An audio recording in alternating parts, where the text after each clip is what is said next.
Hi అందరికీ. ప్రతిసారి ఎక్కడికైనా ఎళ్తే నేను, పిల్లలు, మా హస్బెండ్ బావ అది తిందామా, ఇది తిందామా, లేకపోతే డ్యాడీ అది తిందామా, ఇది తిందామా అనేటోళ్ళం. కానీ ఫస్ట్ టైమ్ మా హస్బెండ్ సత్పెళ్లి పార్సిల్ తీసుకురావడానికెళ్ళినప్పుడు బజ్జీలు తిందామా అని అడిగారనమాట. అసలు నేను షాక్ అయ్యాను. నిజం చెప్తున్నా ఆయన ఈ మాట మా పెళ్ళయిన తర్వాత ఒక 10 సార్లు గూడా అన్నారో లేదోనండి. ఎందుకో మరి తెలియదు. ఆయన అంత ఇంట్రెస్ట్ చూపించరు. మనం కొంచెం ఫుడ్డీసం గాబట్టి ఇంట్రెస్ట్ ఉంటది. ఇక మన బాడీ సంగతి మీకు తెలిసిందే.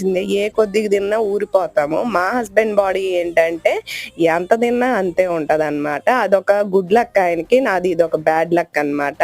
అయితే మీ హస్బెండ్‌కని చెప్పి నువ్వే మెక్కుతున్నావేమో అనుకోకండి. నేను ఆ గారె, ఈ బజ్జీ తప్ప తినలేదండి. ఫుల్ ఆయిలీగా అనిపిచ్చింది. గారెలు నేను మసాలా గారెలు ఎక్స్‌పెక్ట్ చేశాను గానీ, అవి మినప గారెలే అనమాట. టేస్ట్ అస్సలక అనిపించలేదు 2 రెసిపీస్ కూడా. ఇక మా వారికే ఇచ్చి నాకు పానీపూరి ఇప్పిమనయితే చెప్పాను. చాలా